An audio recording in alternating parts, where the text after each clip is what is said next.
Welcome to the GenX Book Club, where nostalgia meets the page. Whether it's a classic from our youth, a memoir from an 80s or 90s icon, or a brand new read with Gen X vibes, we're diving into stories that shaped us. So now grab your book, hit play, and let's turn the page together. Hey everybody, welcome back to GenX Book Club. I think this is like twice in 1 month that we're actually meeting. We met at the beginning of the month about Steve Martin. So I'm Paul, and as usual, I'm joined by Suzanne Mattaboni. Hi. And tonight, we're actually going to be talking with the author of the book that we're covering today. We welcome Steve Matsumoto to talk about his debut novel, The Last Mixtape. And on its surface, it's a story about a teacher grieving the loss of his sister while trying to figure out what comes next. But it's also a story about friendship, music, memory, love, and all those messy moments that don't fit neatly into a Hallmark card. If you grew up making mixtapes, spending hours deciding what song played on side A or side B, and if you've ever discovered that humor and heartbreak sometimes occupy the same exact space, I think you're going to enjoy this conversation. And we're going to keep this mostly spoiler-free if you're listening here. So if you haven't read the book yet, you'll still be able to enjoy the discussion. So I want to welcome you to the GenX Book Club, Steve. Oh, well, thank you, Paul, and thank you, Suzanne, for having me and just showing an interest. And, and I think it's a very, it's an age-appropriate book for us people of a certain age, right? Yeah, exactly. I mean, the title itself is a great hook. Who has to made a mixtape of our generation? Yeah.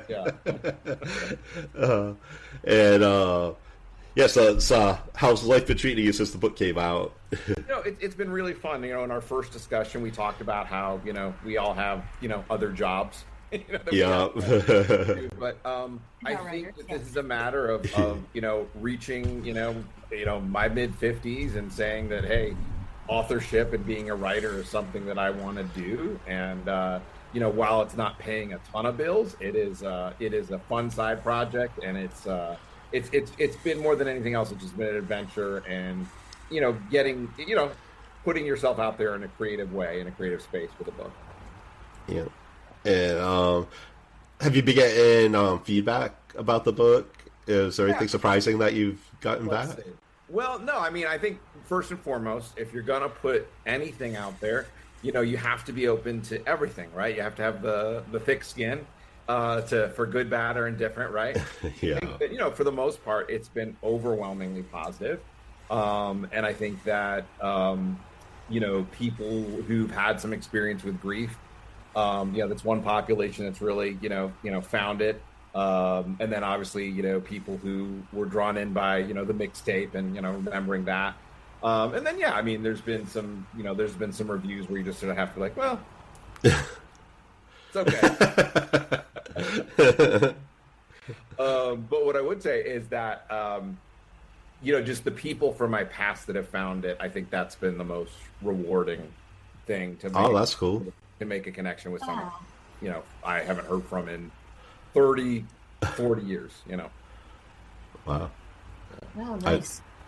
Well, especially because that's a little bit of the thread in the book itself, is that, we had mentioned the character lost his sister, and in those moments, he was brought back into contact with a lot of people from his past, and those memories were kind of weaving in and out, in addition to the fact that he made reconnected with someone romantically from his past. So the fact that the book has sort of, mirrored, mirroring art in a little way, people getting back in touch with you to talk about it. It's a little interesting. Yeah, it is. So, I don't, so the book is, based on my experiences in my 20s. I did lose my sister. And so I think that, to have people that maybe knew my sister, come out and put find like a social media message or something is really fantastic. And, maybe even there's been a couple of stories about my sister I didn't know that people said, oh, I was, I was in third grade with her, and we had a book swap together and stuff like that. So yeah, that's been, very rewarding. Wow. Yeah. That yeah, I can't imagine. Wow, what? Yeah, I didn't even think of that. That yeah, because of the like connection between the reality and your book. Yeah, yeah. So there are definitely people that in your own life that can connect with it, and and like this is your debut. So what made you decide that the story had to be written at this time? Right, it's a great question, and so I think that I've been doing, as I've gotten older and older, I've done more and more writing. And I think, the question, taking on a novel, and, taking on a novel is sort of a major undertaking, right? And so you have to decide, like, am I okay to take it on? Am I, if I take it on, what if I don't finish it? There's all those sort of things. I think just for this time, I think that enough time has passed from the event to sort of put it in perspective. I think that I have the time in my life, like I have 2 teenage boys that are 17 and 18. So the intensive parenting time is kind of over, so we're not doing as much stuff. So I had the time, had the perspective, and just, I told you guys earlier, like it's like the marathon metaphor. Like I just kind of, first time you do a marathon, the question has to be, can I finish it? And so that was kind of the task a couple of years ago to undertake. And so like, I'm gonna get to the finish of this. Yep, a little bit at a time. Especially when you're working a full-time job. I know, firsthand how difficult that is. Yeah, I mean, up in the middle of the night writing and. Yeah, so for me, it has to come early in the morning. So it has to be get up early, and like 5:30 to 7:30. That has to be the time. That's the, maximum attention, willpower, creativity, all those things. Yeah, I have the privilege of like having this platform. So what I do now, I write at least once a week because I do live writing sprints like on Thursdays at like 7 p.m. Eastern. So it's even though it's like during the day and everything, I have this like set time where I can like focus, and it forces me to if I hadn't gotten to it all week, then it's like a good time. So, but yeah, I think so. I've talked to a couple of book clubs. And not surprisingly, people in the book clubs are, about, Gen X audience for the most part. And I think a lot of them, in addition to just the book itself, they have a lot of questions about writing in general and thinking about like, what if they want to undertake this? And so I think a lot of people have that in them where they're like, I think I have a story, I have something I want to write down. And it certainly sparks something in them. Yeah. And I guess we could talk about we could talk a little about mixtapes because that's your basically what the book is about. And I get it's centered around like it's named this because James and Callie like used to send each other mixtapes to each other, and and I don't know. So you guys can tell me. So that is entirely rooted in truth. So, sending, a mixtape to my younger sister, she'd send one back. And this was, again, there was no email. Yeah.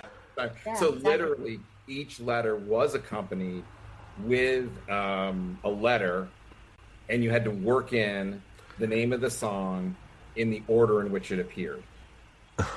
Oh, wow. And in the order, too. Wow. Yeah, I know that description shows up in chapter 2, and I know it's that's kind of hard to kind of grasp onto, but yeah, I don't know how it started. Incredibly nerdy, but obviously a great challenge, right? So, interesting exercise. Yeah, absolutely.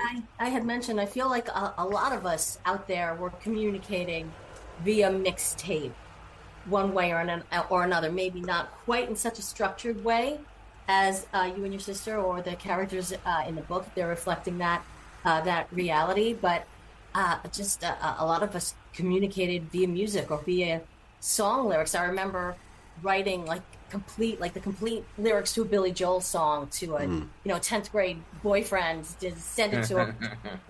Slow down, you crazy child, etc. Well, we're communicating via song lyrics, and I think we kind of still do relate to each other that way as, post new wave people, or whatever we were stuck on. That was kind of my milieu, but we know each other through the music, through the movies, through Monty Python references. Yeah.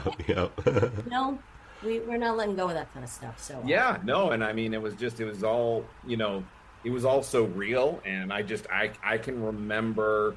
My dad had in the living room had a turntable. Before even mixtapes, there were records. Sometimes records were even used to construct mixtapes. But in the living room, my dad had the turntable with the probably the 3-foot speakers. Oh yeah, and just putting on a record, listening to it, and looking at a physical record album that had cover art, that had lyrics. And of course, I'm just going to say, because I'm of a certain age, that was more powerful than, kids putting on Spotify today. But, there's some bias. Mm-hmm. But I do think there's something to the physical nature of things. I do think that was one of the reasons the lyrics to The Boyfriend or the mixtapes were powerful, because it was, you were physically giving someone something. Mm-hmm. Yep, I agree, yeah. Yeah, and it was definitely a work of art, because you had to you put stuff in the right order and have the right amount of time, because we had those 90-minute tapes with 45 minutes on each side. You could fit, it was like 10 songs on each side, but then there might be some longer songs, and then you have to find like a 1 minute, 2-minute song. And of course, I'd like to think all of the songs were bangers, but there's probably going to be some filler in the middle. There was but like it was always, for me, it was always about the start of side 1, end of side 1, start of side 2, end of side 2. Those bookends were just so important.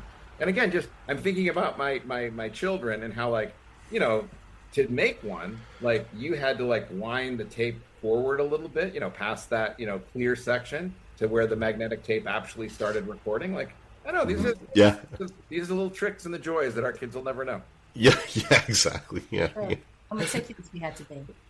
Yeah. It was more meaningful that way, though. Yeah.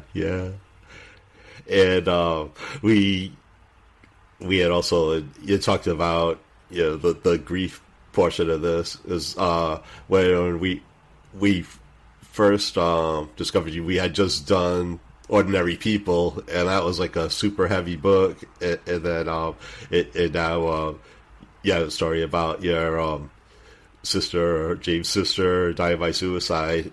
But your humor, I thought, was perfect, and it's so cool how the book balances like humor and sadness and grief, and at our age, I think pretty much most of us have gone through some kind of grief. Maybe not like as drastic as that, but I mean, even losing parents at this time and everything. Right. I mean, I'm very aware of that we've gotten to a certain age where we've been here on this planet longer than a lot of other people, that, that just is going to be, death is just going to be something that's going to be around us and continue to be around us. Mm-hmm. But yeah, and I think that's one of the reasons why the time back in my 20s was, you're more invincible. You're more, thinking nothing bad can happen to you. And so, I think that there's a place in this book for anyone who's experienced, people will write me and they'll say, oh, I lost my mom, or I lost my dad, or it doesn't have to be, at that time or at that age group, but I think it has made a connection. And then, with the irreverent Gen X outlook on life, there's gonna be nonsense in anything, right? And even in death, even in our own sadness, like we're gonna be the ones observing and remarking sarcastically about, the nonsense of it all. Personifying. It was interesting. Well, the character is very, in a way, self-deprecating, but very much aware of his tendency to self-sabotage or to kind of sabotage the situations that he's in. And he did kind of just personify grief as this person kind of invading his life, and he'd turn around and he's there on the couch, and they'd have, he'd flip him a little one-liner or something. Yeah. And, it was kind of like touche. And I'm sure there's a lot of people out there, and, as I'm sure we've all experienced similar, who have had to try and find a way to, if not personify, like, I don't know, give voice to that, and maybe not have a way as successfully as like the way that you expressed it. And so it's probably a little freeing to hear somebody vocalize that, or create, paint a picture of it and express it in the way that people only feel it, Yeah. And sometimes it could be funny. It was helpful, and it made it a more readable book, I think. Mm-hmm. That you were able to have a lightness to it sometimes, even though we all knew that it was a very, difficult subject matter to begin with. But to be able to have that almost as another character in the book, sometimes fading away, and then sometimes just right smack there again, whether you like it or not, it was effective. Mm-hmm. No, and I really thank you about the, striking that sort of that right balance, right? Because, if I just wanted to say, I was sad, like that doesn't make for a very good book, right? Like it's also short. But yeah, so I think that, yeah, no, but I think that finding that balance. So, and I know it's actually been hard. I know in terms of finding the balance, I know that it's been hard for some people to read. I know that people who are too close to it in the moment have said I had to put it down for a while and then come back to it. So I know that for some, line may be crossed a bit and too hard. But yeah, I mean, grief has this non-linear, wildly unpredictable way of, coming in and out of our lives. And, I definitely wanted to, illustrate that over the course of the time of the book. Well, I was going to say, I think that when you're, until you're in that situation, you maybe don't realize how on and off that kind of feeling can be. Like you have to grapple with it every day, but sometimes you think things are going so much better, and you're going to see the light, and you're coming out of a tunnel, and then you can just get smacked in the face with it. Again, it's like it's as you said, it's not necessarily linear. It's right, and the triggers are so the triggers and traps are so unknown, right? Like it just you don't know. You have no idea what's gonna, if you were in that experience, and if you were to say like, oh, Friday's going to be a bad day, like at least you could schedule for it, but it doesn't work that way. Right? You'll hear a song, or someone will say something, and then you're in. It's not like, oh, every day a little bit better. Well, in general, I guess over the big picture, yeah, because you have to heal at some point, but it's not quite as, it can take you down at any moment, I think. And absolutely. We see James go up and down a lot, and he's pinning a lot. It's interesting how he's pinning a lot of his recovery on his romantic relationships, which when I first started reading, I thought, well, this is really a healthy way to do this. But I think once you got further into it and you saw where those relationships led, maybe you started to realize that he was anchoring so much on the women in his life, he wasn't allowing himself really to fully experience the grief. So yeah, no, and I will say that, going way back, and I think you're 100% right. I think going back to the question about, how long did it take to write, one version of it is like, I will tell you that maybe in writing this book, I was maybe looking for, like James even says, like the corresponding good to balance out this, horrifically bad thing that happened. To maybe be that happy ending, but he wants, with these women, he wants to something to work out and sort of balance the scales for him, and yeah. Yeah. Yeah, and also, life is short too. Yeah.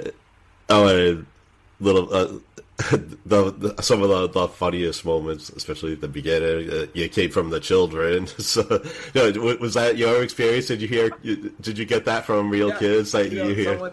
Yeah, no, absolutely. So I was a first grade teacher, I did get a stack of homemade condolence from 5 and 6 year olds, and with all the bad spelling and honesty that age can muster. And I wish I still had them. They definitely got like some move along the way. They didn't make the cut, but based in reality.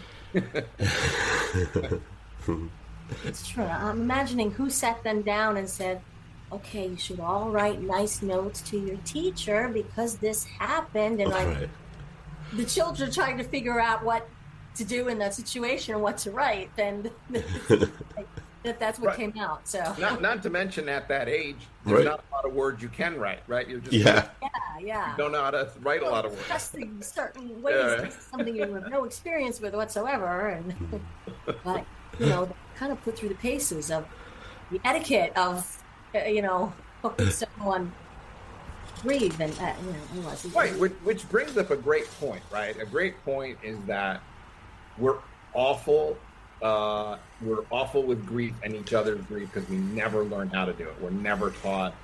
Yes, because there's no way to really make someone. There are no words in those. That's what I usually say. Yeah, which really I think is perfect. I think that's the perfect thing to say, right? Because it's just, Well, I worked for several summers with the American Cancer Society. They have a camp for children who have cancer and their siblings, and they put us through a lot of training for that, including a certain amount of grief training, and that was one of the things that I was surprised to hear that they tried to impress upon us. Don't try to say something, just say I'm sorry, because you really can't. And a lot of times we try to say something like, oh, so-and-so's in a better place. Why can't she be here? This is there's no way to say something that is going to be right. No, there's in that moment there's very few right person, right time, right messages. Like it's hard to get those things aligned. Like, and so there's the one scene where James is driving with a friend, and the friend says, you'll be okay because you can live with ambiguity. So that was in that moment one of the few right person, right time, right message, unifying of those things. But the most of the experience is just horrific, and people saying things to make themselves, feel better, and not maliciously, but that's just right. That's just stumble through it. Yeah, exactly. So. Yeah. I don't know if you guys have ever watched it. There's a show I think it's called the It Crowd or IT Crowd, and it's a guy, and they were going through a funeral line, and then one of the guys said, well, I don't know what to say, this is so awkward, and he didn't know what to say to the widow, and so then his friend said, just say, I'm sorry for your loss, and move on. And so then he went up and said, I'm sorry for your loss, move on.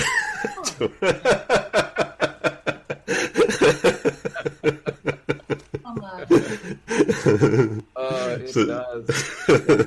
That's about. I mean, it in my head that sounds so trite, but it's all you can. I mean, bad or sorry, that's all you. I mean, it's hard. I found it interesting that you did describe a moment, just as you said now, where there was someone who said something that really did help you, because how hard is that? And maybe sometimes it's just coincidental. Mm-hmm. Well, you know what? I think and I think that, and another moment I remember it's a product of just spending time with the person, right? Because when you're in the receiving line at the church or whatever, it's 15 seconds and it goes by fast. But I remember similarly about that time. I remember having a meal with my other sister and my aunt.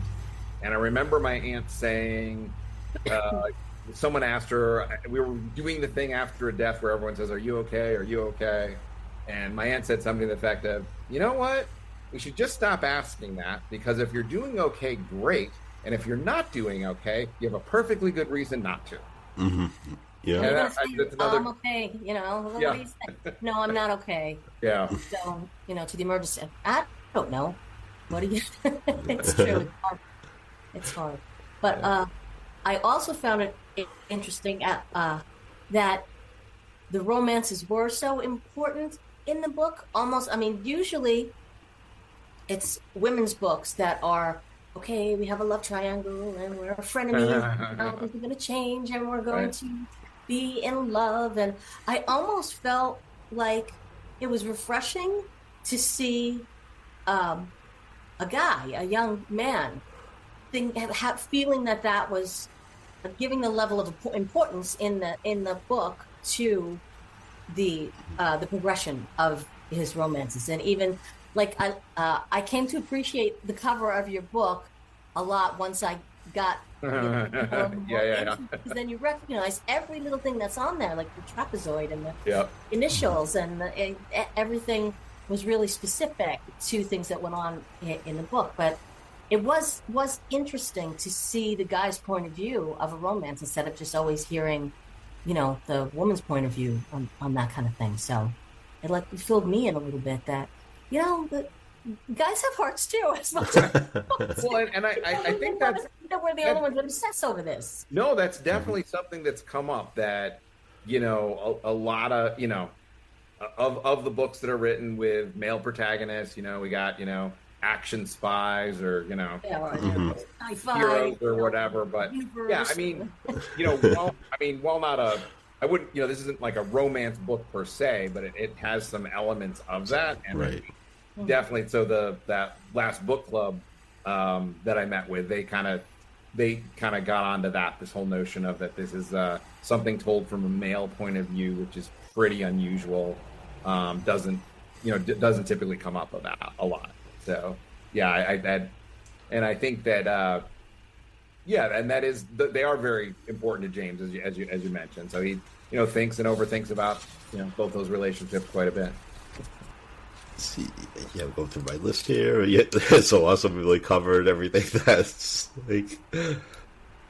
So let's see. Do you prefer cassettes or CDs when you're making your mixtapes? Well, it's interesting. I found a cassette, recently, and then if you find it, if you were to find a cassette at your house, do you guys have do you have a tape deck anymore to play it? Do you have any means of playing it? So no, but we have like a 25-year-old karaoke machine. Oh wow! That had CDs, but then it had a double cassette deck because you could record yourself, from this, singing along with the CD. So that was how I was going to play this tape that I found in my house. And I think the number one thing that really just dawned on me is like, we took a lot of time waiting for things to rewind. Like that takes a really long time for something to rewind. And I was like, wow, like I could be doing other things at this point in time. So I have not gone back to vinyl and really gone back and done the record. I mean, if I had infinite funds, maybe I would do that, because I just think there's something very charming about it. And we're also old enough to like remember that albums, artists cared about making albums and constructing albums as opposed to just releasing singles. So yeah, if I had infinite funds, I think I might just replace everything I have with records. But I think CDs were great too. That was a fun time when CDs came out, and everyone either had the Discman or 5-disc player or whatever. That was a fun technological innovation at the time. It's amazing how many different formats we've gone through. Right? Oh yes, absolutely. A car with an 8-track. Oh yeah. Do you guys remember those would when stop in the middle of the song and just yeah. Do you remember when CDs were first marketed? They were worried about them being physically too small, and they used to come in those long boxes. Oh yeah, the long cardboard, boxes up here, but then it had this whole cardboard mechanism underneath it, so you could flip through it like a record, I guess, in the record store. But I thought it was a thing. The record album like under your right, that's right, true. Yeah. But that was just my assumption. Yeah. Well, then they ended up having like the long plastic things that they took off at the register. Yeah. Right. But yeah, I remember my first CD that I bought was like that. It came in the cardboard. Was Journey's Departure. So, Okay. do you guys remember your first CDs? CD. So I think it was either Dire Straits' "Money for Nothing," or Peter Gabriel's "So." I think those were the first couple I remember. XTC, Oranges and Lemons, I think. Uh-huh. I had the Peter Gabriel one also, but I think I bought that later. Maybe I had it. No, like, didn't you kind of like you had stuff on tape and then they came out on CDs and you bought the CD also? Right. Yeah. There was a couple.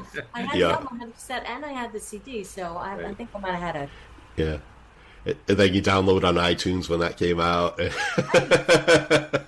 had several of the, those that I paid for this music 3 or 4 different times. Forget it. People really get, milking you dry. That actually, when you were talking about Steve, when you were talking about like rewinding, taking a while, that it made me think of like when you're making the mixtapes, how if there's like a song in the middle and you gotta like find the like right place, you can rewind it, and then also it's sent to the previous song, and you gotta fast forward and it jumps too far, and you gotta find the right spot where to start it. Memorize like how long it's gonna take. Yeah. You make a kind of whirring sound if it were at the beginning, then if it's at the end because there's more tape on the reel. And Right. I had science. I knew exactly where my songs were. The best. I played things over and over again. I talk about distracted driving, right? Like fast Yeah. Yeah. But it was so much more labor intensive to put these things together than now. Yeah. Yeah, sorry. This is just like that. I highly recommend this book. There's like so much to it. I mean, like we talked about, like there's the romance, of friendship, about grief, of pop culture. You mentioned a lot of songs and stuff. I actually went in like I wasn't sure I remember them, so I go and bring it up on YouTube. Some of the songs that you listed. That's so awesome. No, and that's a good point. So a friend of mine brought up that it was not the songs that are referenced weren't like her '90s music, and like right. James is not like a big grunge like guy. He's sort of a college alternative music listener, and so it's not maybe the most quintessential, 90s music that's referenced, but like in the second chapter, like the samples are mentioned, which they're a pretty obscure college band from the Northeast. But that, I don't know, that was important to me to include that because I think that was, the song, that I really experienced a lot of grief through. And so, when you're writing a novel, there's like, well, how much of it is true? I mean, you take liberties here or there with a lot of things, but with that particular song, that had to be in there. That was the song, Nothing Lasts for Long by the Samples that, had to be included. Did you struggle with some things that you wanted to include and decided to leave out, or did you have a hard time? Well, that's a good question. So again, like my wife is my first editor, and she's exceptional at helping people, improve their writing while still maintaining their voice. She's very good at that. She's an English teacher, so but specifically with the teaching reading and writing, just very excels in terms of that aspect of writing. And I think that not so much struggles, but just we had some lively discussions about what would be included or what wouldn't be included. I mean, we weren't entirely. You mentioned, Suzanne, earlier that grief is personified in the book. That was maybe going to stay, maybe not going to stay. I mean, that when we didn't know early on if that was going to make it throughout the entire book. I think it worked well. Yeah. Yep. Now, you had, when we spoke previous to jumping on the podcast, did you say that there's a second book that you're working on and that you're finishing?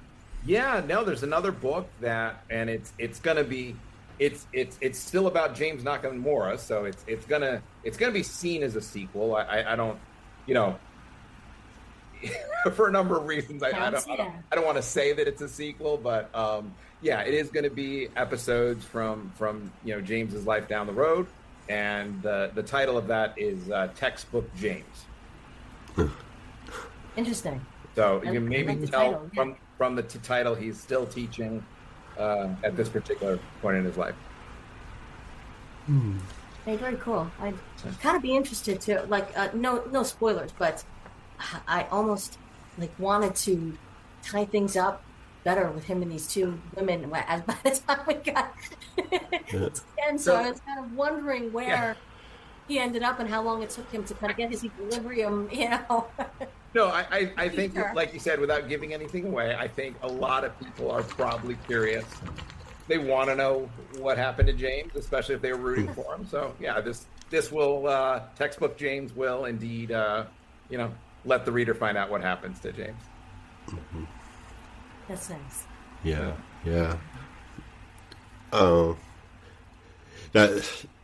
Like as a Gen Xer, you achieved this awesome feat of writing a book. I think there's a lot of Gen Xers that reach a point in life where they start asking who they really want to become. And so what did it feel like when you finally when you got that book done, published?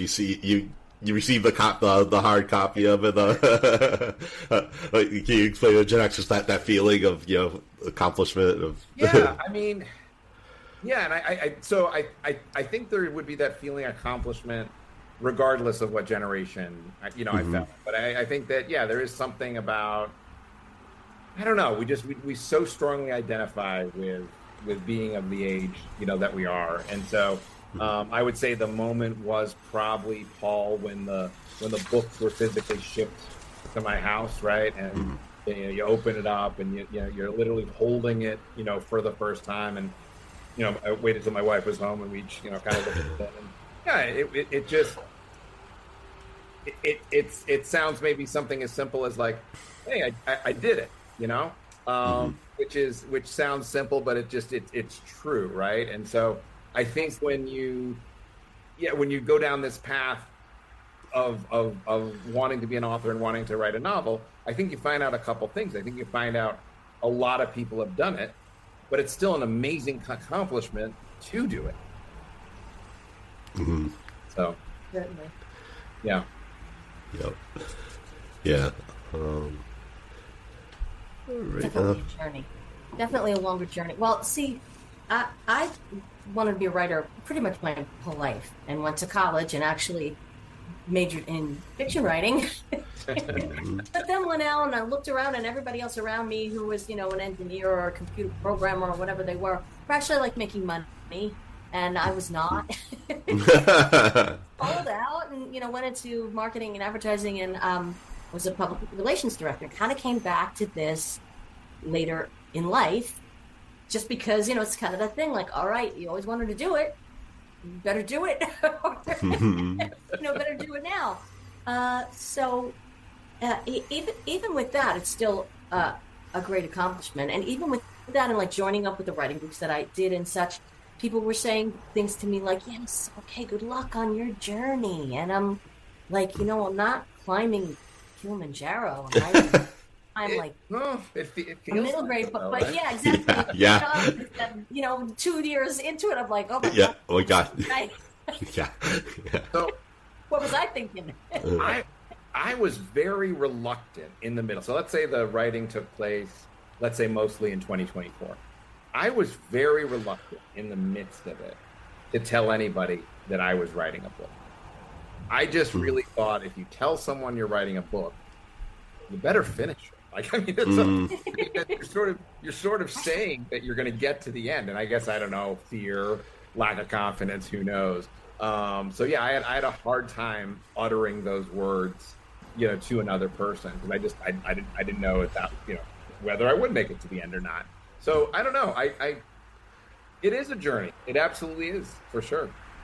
Yeah, and I had put it out there. I'm working on a memoir series, nonetheless, but it's called Journey of the Roadrunner. So speaking on journeys, so I'm running a race in all 50 states, and I'm covering 10 states in each book. So I'm like writing about that and a lot of other things too. Like my first one is how I got into running, and then my time in the Navy, and then how I got back to running, and it's then like a travel thing. So I've been doing this since I went back to school, got my master's in creative writing. I went back in 2019, so I started basically around that time. So it's been a while, but I'm on the editing stages. But yeah, it's definitely a lot of work, a lot of very long journey. Well, and I mean, I think that I just remember being in high school, and I felt like when we were in high school, I felt like the basic message, or the message I got, was you go to college, you get a good job.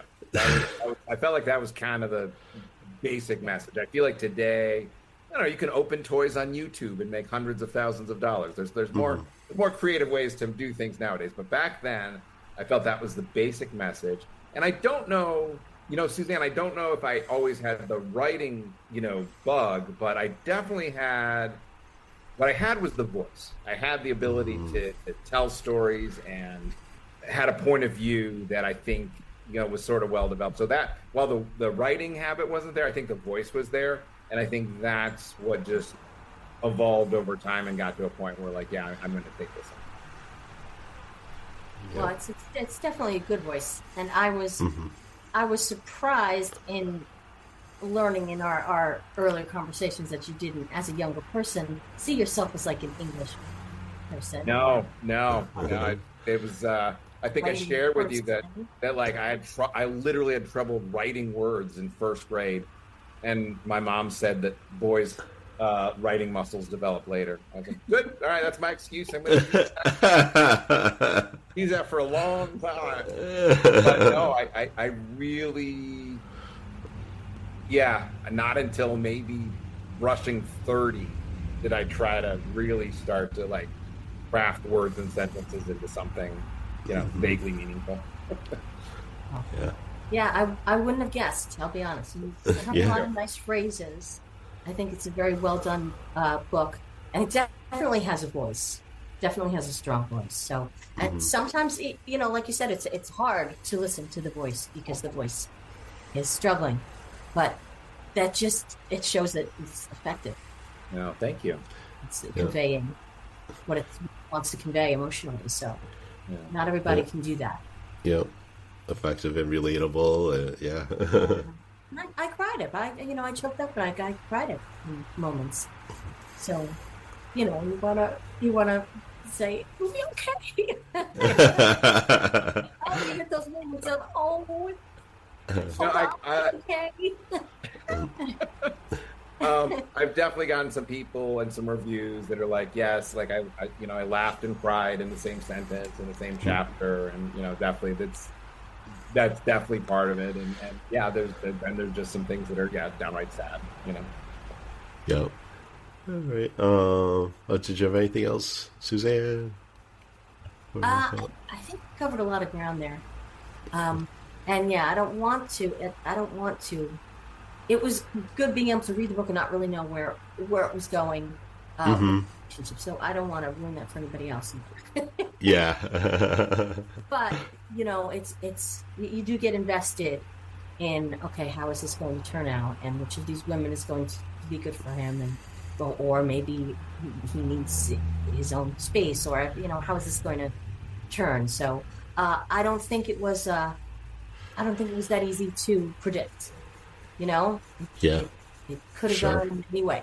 So it's good that it wasn't one of those, I saw that coming a mile away type of story. Definitely not. More real than, much more realistic than that. Well, you really don't know. Yeah. So Steve, how can people get the book and contact you, find you? Yeah, easiest way is just all the information is at my website, which is just stevematsumoto.com. Okay, thank you. And Suzanne, you want to tell people what you got coming up or where to find you? yeah, lots going on actually. Well, I've got my novel Once in a Lifetime, which is set in the 1980s. So that's my big Gen X play there. So you can find that at SuzanneMattaboni.com or onceinaLifetimenovel.com. And also have a short story collection that's coming out in the fall, which actually didn't have any because I think you might just get the cover. Yeah, I'm excited for this. But this is like the first. I know it's coming out good. Yep. Can you see it? Yep, it's coming out. Yeah.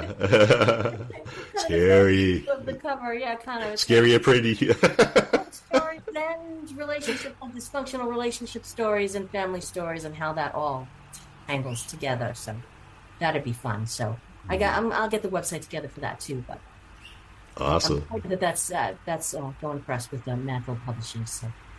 Mm-hmm.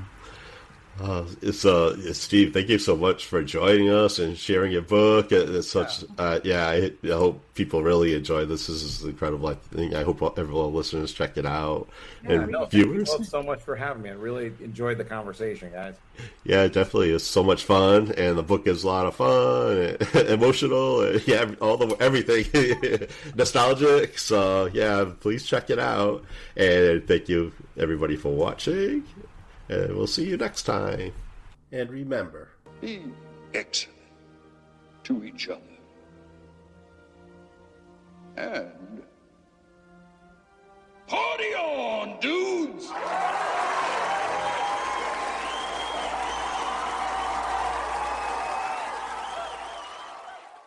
Sit, Lizzie, sit. Good dog.